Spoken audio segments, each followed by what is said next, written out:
हाँ जी। सब मेरा नमो बुद्ध।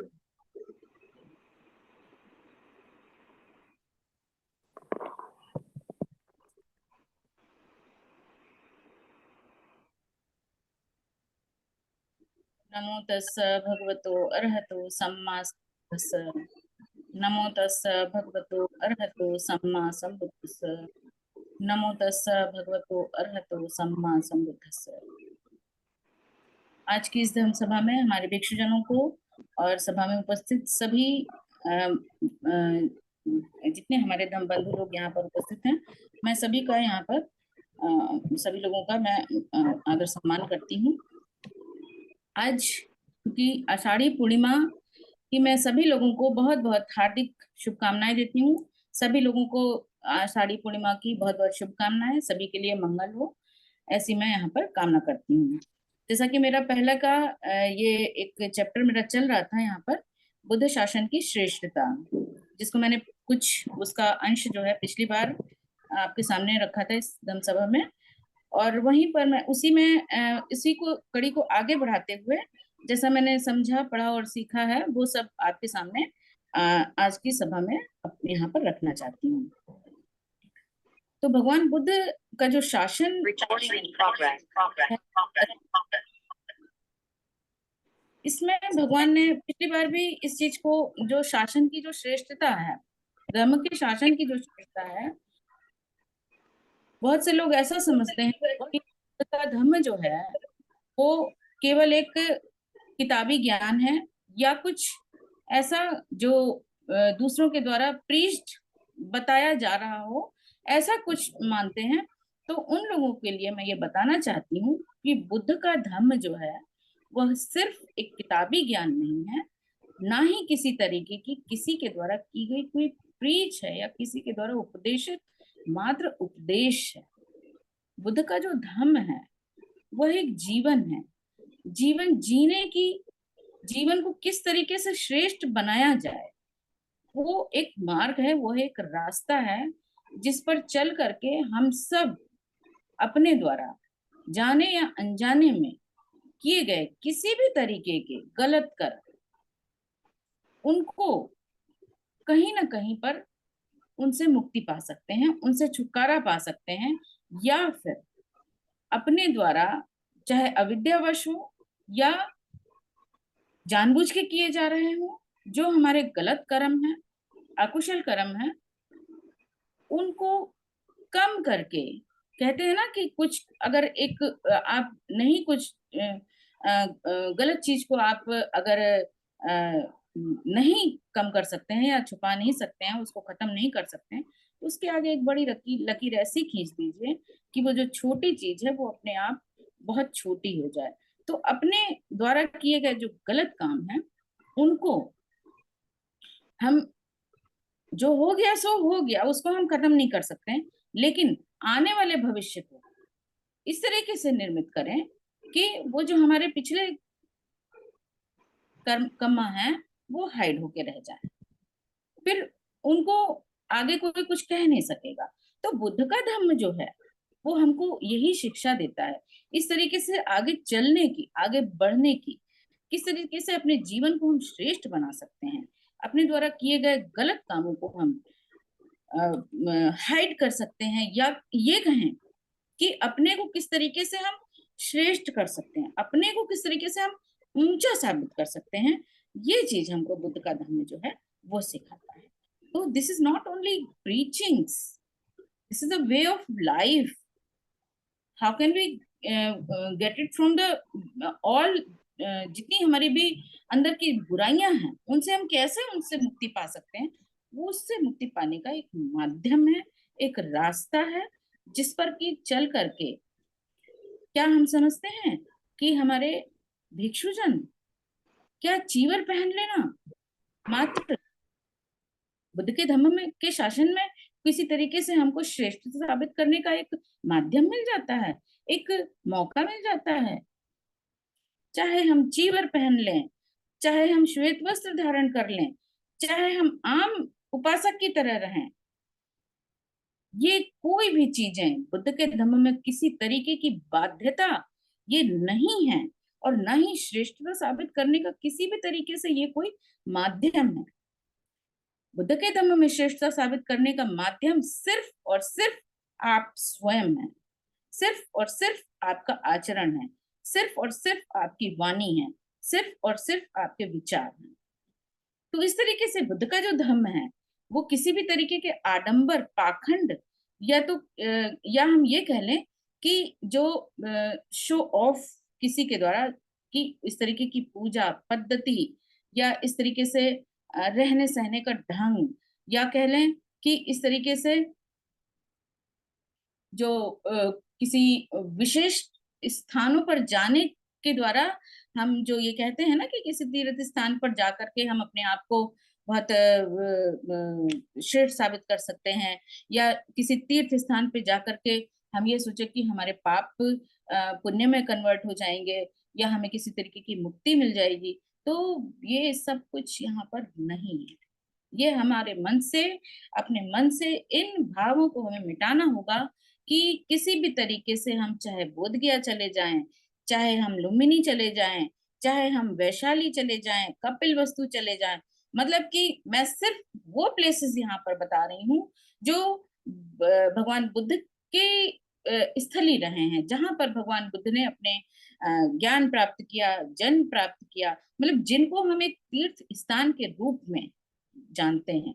और तीर्थ स्थान सिर्फ इस मायने में कि ये एक बोलचाल की भाषा है, ऐसी जगहें जहां से भगवान बुद्ध का नाता रहा है, ऐसी जगहें जहां पर भगवान ने ज्ञान प्राप्त किया हो, जहां पर भगवान ने अपने प्रवचन पहला धर्मोपदेश दिया, जहां पर भगवान का जन्म हुआ। तो इस तरीके की जगहें जो हैं जिनको चिन्हित करके हम बुद्ध से जुड़ी हुई जगहों को एक अपने भीतर एक श्रद्धा का भाव लेकर के ऐसी जगहों को हम भ्रमण करने के लिए जाते हैं, और अपने मन में सिर्फ एक ये भाव उत्पन्न करने के लिए कि बुद्ध ने जो हमें उपदेश दिए हैं, बुद्ध ने जो हमें मार्ग दिखाया है, बुद्ध ने जो हमें रास्ता बताया है, ऐसी जगहों पर जाकर हम कुछ अपने भीतर ये एक एहसास ला सके कि ऐसी जगहों पर जा करके हम प्रतिज्ञाबद्ध हो सके।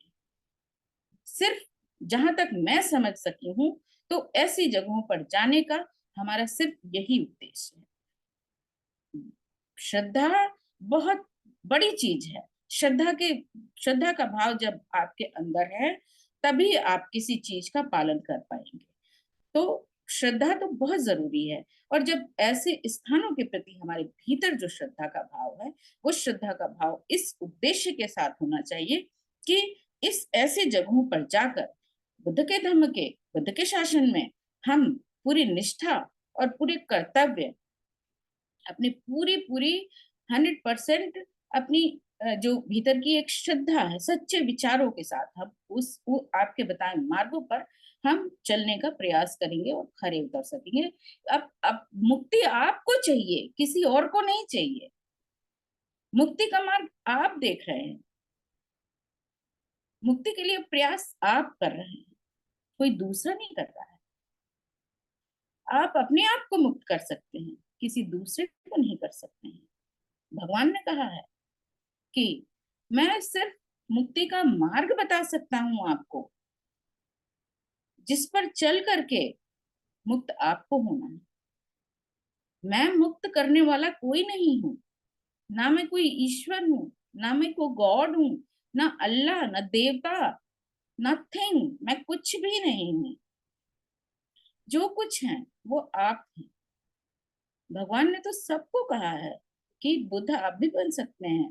तो ये कहने का उनका क्या आशय रहा है? ये कहने का उनका सिर्फ यही आशय रहा है कि आप स्वयं अपने मुक्तिदाता हैं। मुक्ति आप ही दे सकते हैं अपने आप को, कोई दूसरा नहीं दे सकता। फिर वो चाहे कोई भी, आप कुछ भी उसको नाम दे दें, कोई दूसरा नहीं दे सकता है। और मुक्ति भी किस तरीके से, कैसी मुक्ति? भाई जीवन मिला है, चार्वाक दर्शन क्या है कि जीवन मिला है, खाओ पियो मौज करो, खाने पीने के लिए, अच्छे से जीने के लिए, जब तक जिंदगी है तब तक जियो। ये मुक्ति जैसी चीज क्या है?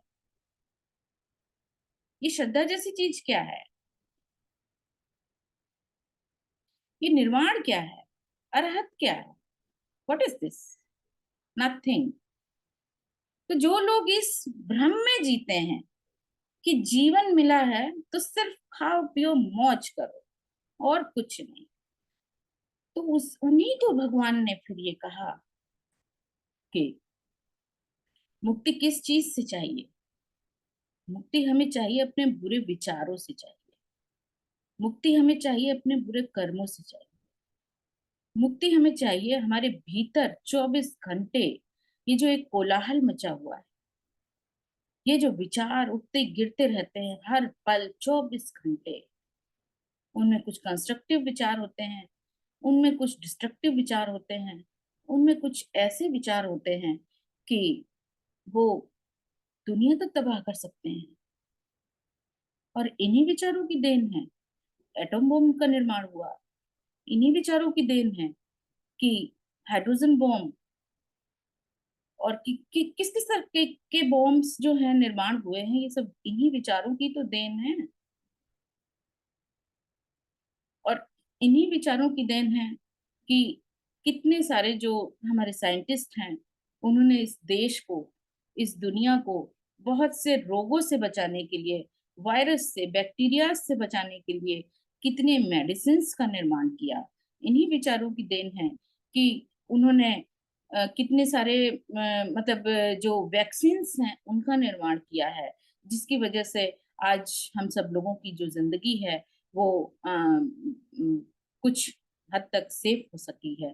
तो इन्हीं ये विचार ही हैं जो कि हमें कहीं ना कहीं अगर संक्षेप में कहूँ तो ये विचार ही हैं जो इस लोक से उस लोक तक जाने कितनी कितनी योनियों में हमको भटकाने का काम करते हैं।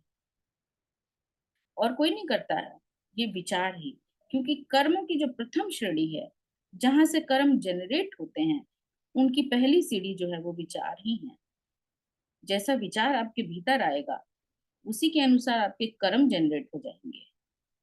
और जो लोग कुछ ऐसा कहते हैं, जिनके मन में ऐसी भावना होती है कि बुद्ध के धाम में आने के पश्चात कोई, मैं यहाँ पे भिक्षुओं की बात नहीं करूंगी, क्योंकि भगवान ने भिक्षुओं को जो 227 शील दिए हैं, वो भिक्षु उस शील से बंधे होते हैं।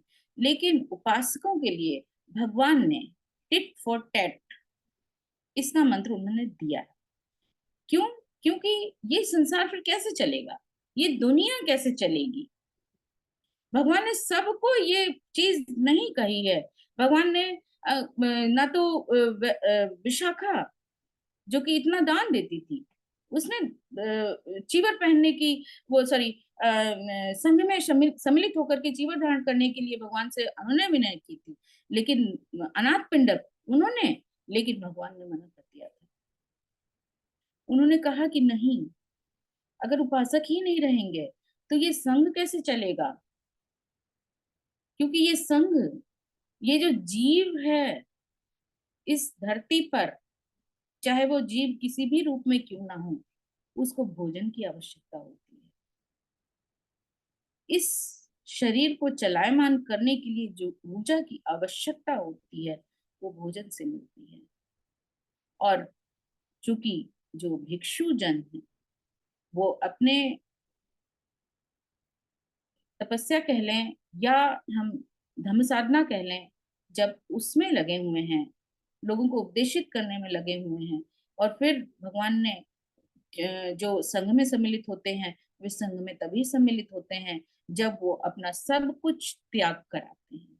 यहाँ पर त्याग है। जब सब कुछ त्याग कराते हैं तब वो संघ में सम्मिलित होते हैं।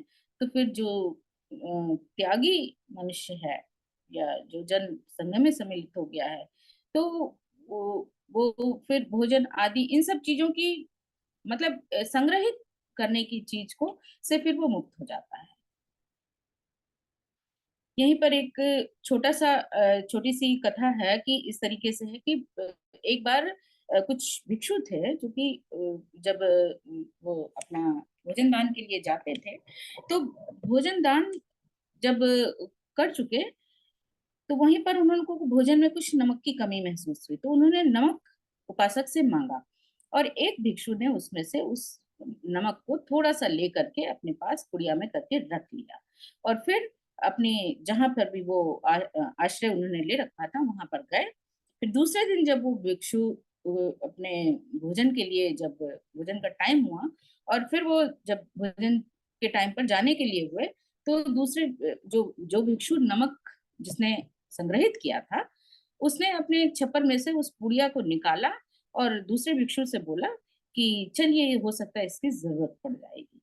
तो जो दूसरा भिक्षु था, उसने उस भिक्षु को फटकारते हुए कहा कि क्या कर रहे हो, कहाँ पर हो, ये चीवर धारण किया है आपने क्या? इसलिए जब आपने सब कुछ त्याग करके ये चीवर धारण किया था, तो नमक के प्रति आपके मन में इतनी आसक्ति कैसे शेष रह गई है?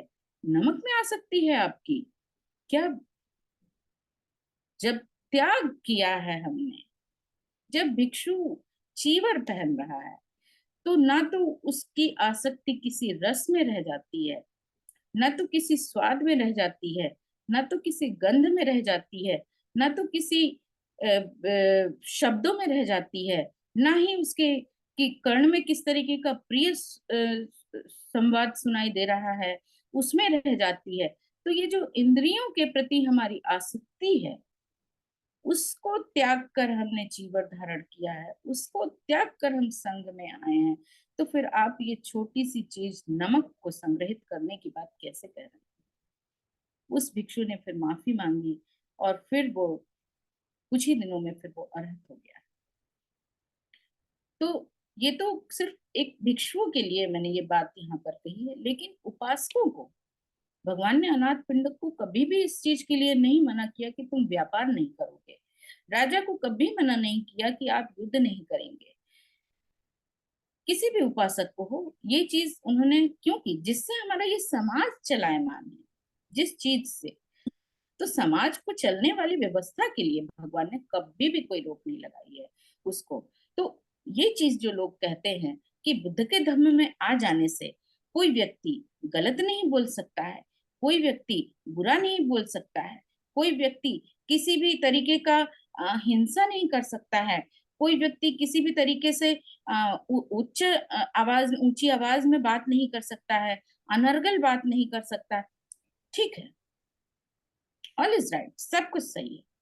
भगवान ने कहा है ये चीजें कि शासन में आ जाने के बाद ये सब चीजें, शासन क्या, आप शासन से दूर ही रहिए, ये तो हमारा जीवन है, ये तो हमारा एक जीवन जीने का एक तरीका है, इसको सिर्फ शासन से जोड़ने की जरूरत नहीं है। लेकिन अगर आपके ऊपर एक शेर हमला कर देता है, तो क्या आप अपना बचाव नहीं करेंगे? आपके घर में चोर घुस आते हैं, तो क्या आप अपना बचाव नहीं करेंगे? आप किसी भी तरीके से, आपने मान लीजिए कोई गलत दवा इंटेक्ट कर ली है, वो आपको हार्म कर सकती है, तो क्या आप उसके प्रति अपना बचाव नहीं करेंगे?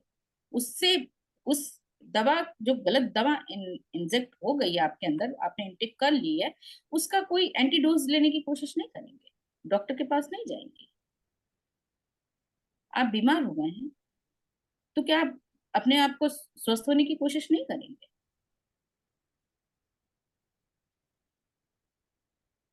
आपके द्वारा कमाया हुआ कोई भी धन है या कुछ भी है, चाहे वो धन भी हो सकता है, आपके द्वारा कमाया हुआ मान हो सकता है, सम्मान हो सकता है, आपके द्वारा कमाई हुई इज्जत हो सकती है, ये सब चीजें हमको कमाने में जीवन जीवन लग जाता है पूरा। अगर उस पे हमला हुआ, अगर वो खंडित होने लग जाए, तो क्या एक उपासक को हाथ पे हाथ रख के बैठे रहना चाहिए? नहीं, हम प्रतिकार करेंगे, क्योंकि उपासक, जो ये बुद्ध के धम्म का शासन है, वो ये कहता है कि ना तो आप गलत करिए, ना तो गलत सहिए, गलत को सहने वाला भी उतना ही गलत होता है जितना कि गलत करने वाला। तो गलत पे गलत को सहते जाना भी एक गलती ही है, एक कायरता है। क्यों? क्योंकि ये एक कहीं ना कहीं एक नींव बन जाएगी, वो सिर्फ आपके लिए नहीं बल्कि आने वाले भविष्य के लिए, आपके बच्चों के लिए, आपके परिवार के लिए, आपके समाज के लिए। तो इस जो कोई भी गलत चीज अगर हमारे समाज में, हमारे परिवार में, हमारे आसपास कुछ भी घटित हो रही है, तो उसके प्रति अपनी आंख मूंद करके, वो क्या एक कहावत है ना कि जब जो एक चिड़िया होता है, उस चिड़िया का कुछ नाम है अजीब सा, वो अपनी आंखें बंद कर लेती है कि आसमान अब गिरेगा नहीं। मतलब कि कुछ भी गलत हो रहा होगा, आप अपनी आंखें बंद कर लीजिए, आपको दिखाई नहीं देगा। तो ये जो इस तरीके की मनोवृत्ति है, इस तरीके की जो भावना लोगों के अंदर होती है, ये कहीं ना कहीं पूरे समाज को दुख देती है। क्योंकि एक घर, एक परिवार, फिर एक समाज होता है। तो अगर एक घर से कोई चीज गलत हो रही होती है, तो फिर वो पूरे समाज को गलत कर रही होती है, पूरा पूरे परिवार को गलत करती है, पूरे समाज को गलत करती है फिर जाकर के। तो इस तरीके से जो ये मनोवृत्ति है, ये भावना है कि एक उपासक को किसी भी तरीके का प्रतिकार नहीं करना चाहिए, ये लोगों के अंदर ये गलत धारणा है। क्योंकि जब तक हम प्रतिकार नहीं करेंगे किसी भी गलत बात का, अकुशल चीजों का, अकुशल विचारों का, अकुशल कर्मों का, तब तक हम ये समझ ही नहीं पाएंगे, ये साबित ही नहीं हो पाएगा कि हम हमारे लिए कुशल क्या है और अकुशल क्या है। आप कैसे अंतर करेंगे, भेद कैसे करेंगे?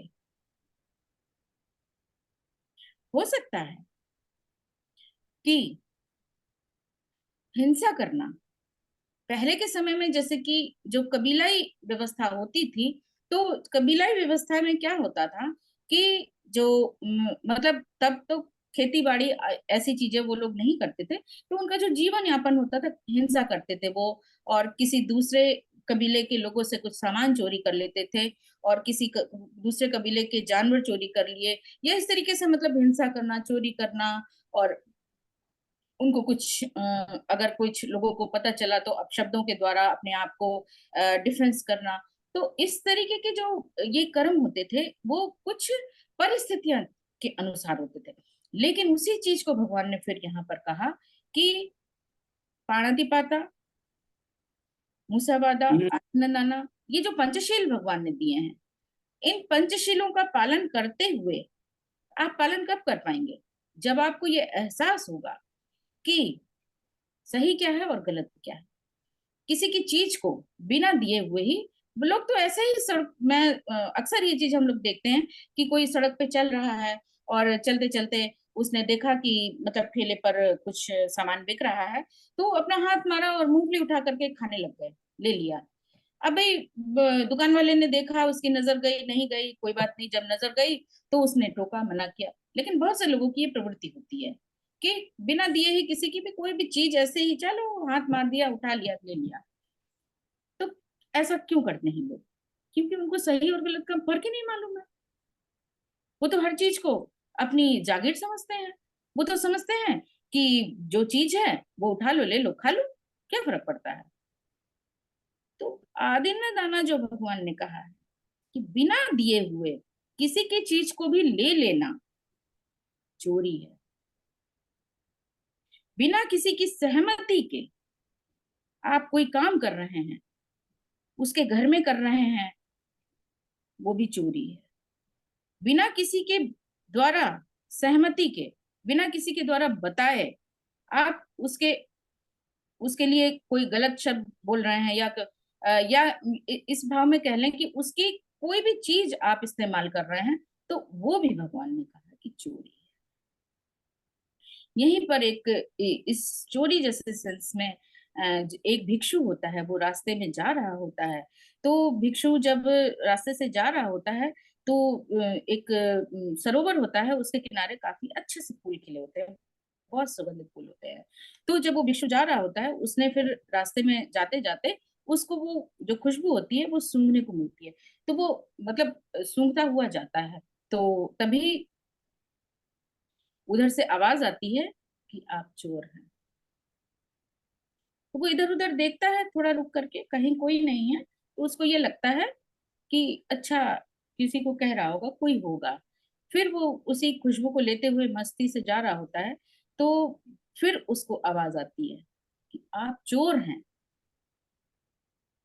फिर उसने इधर उधर देखा, तो थोड़ा सा अपने आप को असहज महसूस किया कि नहीं, मुझे कुछ दोबारा से सुनाई दिया है, तो जरूर कहीं ना कहीं कोई है। फिर फिर भी वो चला जा रहा था, फिर तीसरी बार आवाज आई कि आप गंध चोर हैं। ये आवाज उसको मिलती है। तो फिर वो सक पकाया, उसने महसूस किया कि हाँ, मैंने चोरी की है। मैंने ये जो खुशबू फैली हुई है, वो उस पुष्प के पास जाता है, और मतलब जब वो जाता है तीसरी बार में जो आवाज आती है, उससे पहले वो उस पुष्प के साथ पास जाता है और उसको मतलब पास में लेकर के सूंघने की कोशिश करता है। तब ये आवाज आती है कि आप गंध चोर हैं। तब उसको एहसास होता है मैंने चोरी की है। तो कितनी सब्टल चीजें हैं, कितनी बारीक चीजें हैं। आप कितना अपने आप को कहाँ कहाँ बचाएंगे। 24 आवर्स में आपको एक एक सेकंड में अपने आप को बचाने की जरूरत है, सच करने की जरूरत है, देखने की जरूरत है कि मेरे विचार कहाँ किधर जा रहे हैं, मैं जो सोच रहा हूँ किसी के लिए वो क्या है। तो इतना ज्यादा हमके शासन में, इतनी बारीकी से जब हम अपने आप को देखने लग जाते हैं, तब हमको महसूस होता है कि हम अब तक क्या कर रहे थे, गलत ही तो कर रहे थे। तब हमको एहसास होता है कि गलत क्या है और फिर हम किस दिशा में जा करके हम सही कर सकते हैं। तो इस प्रकार से भगवान ने जो धर्म का शासन है, उस उसको बहुत ही सरल भी बनाया है। और अगर जो अनभिज्ञ लोग हैं, अविद्याग्रस्त लोग हैं, उनके लिए हमेशा ही ये एक जटिल, एक जंगल जलेबी सा भी साबित हो सकता है कि उनकी समझ में ही नहीं आएगा। वो इस चीज को समझ ही नहीं पाएंगे कि जो पंचशील है वो तो सिर्फ 5 लाइनें हैं उनके लिए। उनको ये नहीं बात समझ में आएगी इन 5 लाइनों में ही पूरा जीवन समाहित है, पूरे संसार समाहित है। वो इस चीज को समझ ही नहीं पाएंगे। एक बार की बात है कि भगवान जहां कहीं भी होते थे, तो उस नगर के लोग भगवान को सुनने के लिए वहां पे बिहार में आते थे। उनको जैसे भी पता लगता था, जहां भी भगवान जाते थे, तो लोग बहुत मतलब एक तो भगवान के अपने नगर में आने की लोग प्रतीक्षा करते थे। और अपने ही नगर नहीं, बल्कि उनको जहां कहीं भी दूसरे नगर के लोगों को भी ये बात सुनाई देती थी कि भगवान फला फला बिहार में आज अपना उन्होंने वहां पर ठहरे हुए हैं। तो लोग दूर दूर से भगवान के दर्शन के लिए, उनके धर्म को सुनने के लिए जाते थे। तो एक बार भगवान श्रावस्ती के जेतवन बिहार में विहार कर रहे होते थे, तो वहां पर करीब 25 से 30 हजार के लोगों का जो हुजूम था वहां पर इकट्ठा हुआ। उस विहार में लोग जमा हुए थे भगवान को सुनने के लिए। तो भंते आनंद ने भगवान से विनती की कि भगवान, लोग सभा में आपकी प्रतीक्षा कर रहे हैं। भगवान ने कहा कि ठीक है।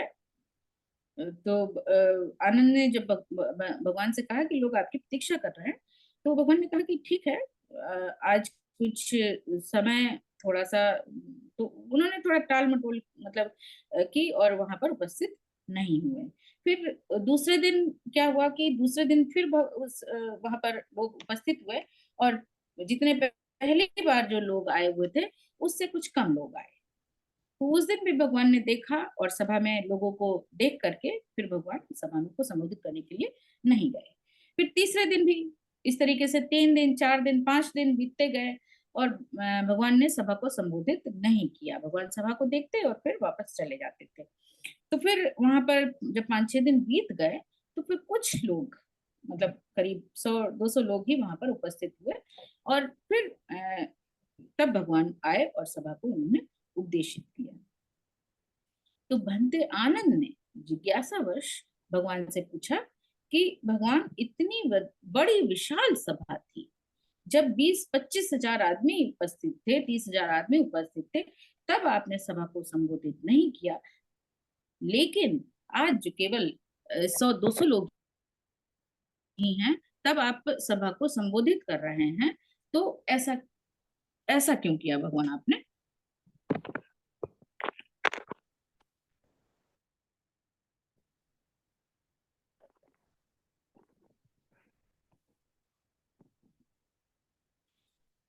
तो भगवान ने कहा कि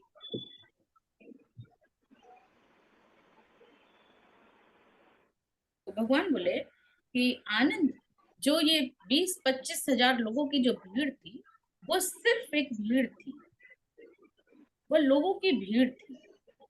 और आज जो ये 100 लोग यहाँ उपस्थित हुए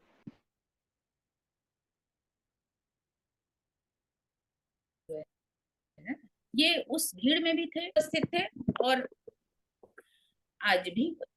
तो ये भीड़ का हिस्सा नहीं थे, ये वाकई में इनको धम्म सुनना था, वाकई में ये सिर्फ मुझे सुनने आए थे। तो हमें जो हमें सिर्फ भीड़ से मतलब नहीं है, हमें सिर्फ ऐसे लोगों से मतलब है जो वाकई में धर्म के संदेश, धर्म के सुन करके उसका पालन कर सकें। ऐसे लोगों की वास्तव में ऐसे लोगों को ही धर्म जो है धर्म का संबोधन कर सकता हूँ। और आनंद, सभी लोग इस भीड़ में ऐसे नहीं हैं जिनके शब्दों में मेरे सॉरी जिनके कानों में मेरे शब्द जा सके। बहुत से लोग यहाँ पर बैठे रहते हैं जो सुनते हैं, और सिर्फ इस भीड़ का हिस्सा भर बनने के लिए होते हैं, उनके कानों में मेरे शब्द जा ही नहीं सकते। क्यों? क्योंकि भगवान के शब्दों को सुनने के लिए और उसको ग्रहण करने के लिए भी आपके पुण्य कर्म होने चाहिए। और अगर वो नहीं है, तो आप कितनी भी बड़ी से बड़ी सभा में उपस्थित हो जाए, कितना भी, चाहे भगवान के निकट ही क्यों ना बैठे, जब बुद्ध के शासन, मतलब जब जिस समय भगवान बुद्ध उपस्थित थे, उस समय ही क्यों ना कोई उनके सामने ही क्यों ना बैठा हो, लेकिन अगर उसके पुण्य कर्म नहीं है, तो उनके शब्द जो है उसके कानों के अंदर जा ही नहीं सकते हैं। और अगर शब्द कानों के अंदर नहीं है, तो उसमें क्या सुना, क्या समझा, इससे क्या फर्क पड़ता है? तो यहाँ पर ये बात बहुत महत्वपूर्ण है सबसे ज्यादा, कि हम हमारे कर्म क्या हैं, और दूसरी बात है कि हम जो ग्रहण कर रहे हैं उसको, उस पे हम कितना विचार कर रहे हैं, उसको कितना ग्रहित कर रहे हैं, अपने अंदर उसको कितना उतार पा रहे हैं, ये सुनने से कहीं ज्यादा महत्वपूर्ण ये बात।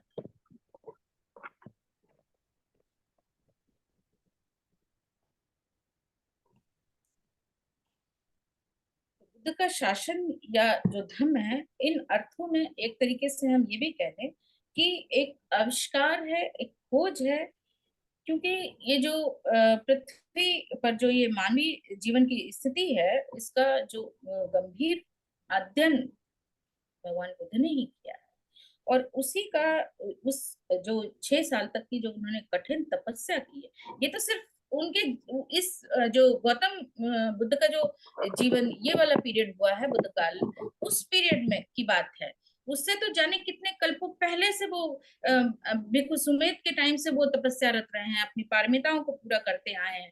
तो ये एक एक जन्म की केवल तपस्या नहीं है, 6 साल की तपस्या जिसको हम कहते हैं, बल्कि वो लाखों कल्पों जन्मों की वो तपस्या है। वो पारमिताओं को पूर्ण करने के पश्चात वो बुद्ध बने हैं, बुद्धत्व को उन्होंने प्राप्त किया है।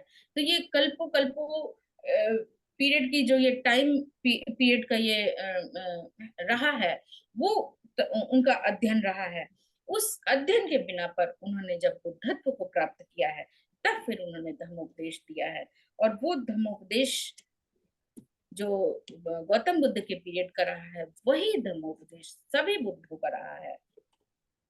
तो बुद्ध के शासन में मुक्ति का अर्थ जो उन्होंने दिया है, निर्वाण, और या जो निर्वाण का मार्ग उन्होंने बताया है, वो किस तरीके से, किसके द्वारा हम प्राप्त कर सकते हैं, तो उसका सबसे पहला जो, या कहें कि जो एक बहुत बड़ा हमारे जीवन में जिसका अर्थ है, अपनी वासनाओं पर काबू करके।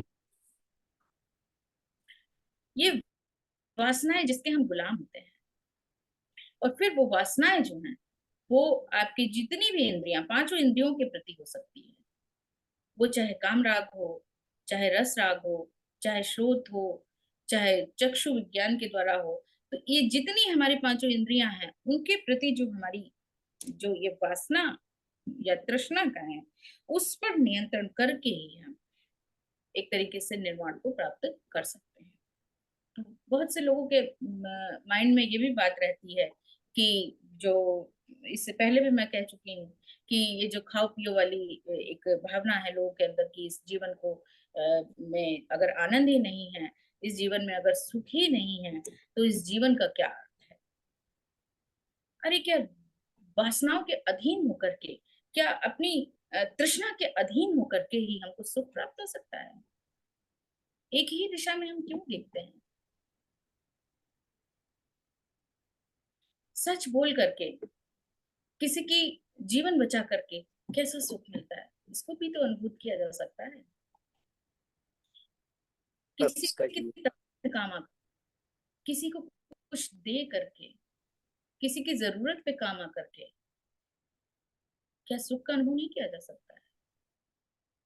ये सब भी छोड़ दीजिए, अपने घर में ही रह करके अपने दैनिक कार्यों को उचित प्रकार से करके, जिस दिन हम अपने दिन भर को वॉच करें, हमने कोई भी गलत काम नहीं किया, कोई भी गलत विचार हमारे मन में नहीं आया, और फिर शाम को हम एक चिंतन करने बैठे कि आज दिन भर हमने क्या किया है, उस दिन देखिए आपको कैसा सुख अनुभव होगा। ये भी तो एक सुख है। हम शांति से, हम पूरी निष्ठा से, पूरी ईमानदारी से जब हम अपना जीवन जी रहे होते हैं, अपने आप को, भगवान ने कहा है कि ये जो संसार है, ये जलता हुआ आग का गोला है, इससे कैसे अपने आप को बचा सकते हैं? हमें तो हर पल बचाने की जरूरत है, हर सेकंड बचाने की जरूरत है, क्योंकि ये जो मार है, ये 24 घंटे चारों तरफ घूमता रहता है, आपको उद्वेलित करता रहता है, आपको पोक करता रहता है कि गलत विचार आपके मन में डालता रहता है। आप कोई काम सही करने चलिए तो ऐसा विचार डाल देगा कि उससे ध्यान भटक जाएगा आपका। तो जब इससे हम अपने आप को 24 घंटे बचाने की कोशिश करते हैं, तो ये इसमें भी तो हमको एक सुख की अनुभूति होनी चाहिए। कैसे सुख मिलता है? मुझे तो बहुत मिलता है। मेरी तो ये बहुत सुखकर अनुभूति होती है कि मैं अपने विचारों को किस तरीके से सही कर सकूं, या अपने भीतर किसी भी तरीके की ये जो तृष्णा है, ये राग है, ये द्वेष है, इससे किसी भी तरीके से अपने आप को क्षण भर के लिए भी मुक्त कर सकूं, तो वो क्षण भर ही मेरे लिए बहुत बहुत सुखकर प्रतीत होता है, बहुत सुख की अनुभूति होती है। तो यही इसी को तो भगवान ने धर्म कहा है, इसी को भगवान ने तपस्या कहा है, इसी को भगवान ने ये जो कहते हैं कि मेडिटेशन सेंटर पर जाकर के हम ये कुछ प्राप्त कर सकते हैं, नहीं, ऐसा कुछ भी नहीं है। भले आप मेडिटेशन सेंटर पर जाइए, वहां पर जो आप घंटे, 2 घंटे, 10 घंटे का जो समय व्यतीत करेंगे, वहां से आने के बाद फिर उसी सब में लग गए, फिर आपके चारों तरफ जो कुछ है उसी सब में विलीन हो गए। तो फिर वो जो आपने 10 दिन शिविर में बिताए हैं, वहां 10 घंटे की जो आपने अपने मेडिटेशन किया है, वो क्या है? उसका कोई रिजल्ट होगा? तो देखना तो हमें 24 आवर्स है, वॉच तो हमें 24 आवर्स करना है। और जितना ज्यादा से ज्यादा अपने आप को वॉच कर लेंगे, उतना ज्यादा से ज्यादा मैं सोचती हूँ कि हम इस जलते हुए गोले से अपने आप को बचा सकेंगे। और ये जलता हुआ गोला क्या है? यही राग, मोह, द्वेष, अ, ये जो अहंकार और ये जो एक दूसरे से ईर्ष्या की भावना, एक दूसरे के प्रति कटुता, एक दूसरे के प्रति मैं उसको चीट कर लूं, उसको चीट कर लूं, उससे ये कुछ ले लूं, और इस तरीके की जो ये भावनाएं हैं, इससे अपने आप को कितना बचा सकते हैं हम। यही मैं समझती हूँ कि यही चिंतन है, और यही एक धम्म का शासन है। मुझे उसी धम्म के शासन में हम 24 आवर्स अपने आप को लगाए रखें।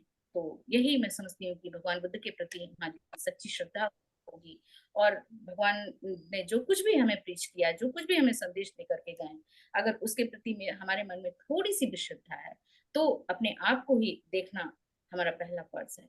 इन्हीं सब बातों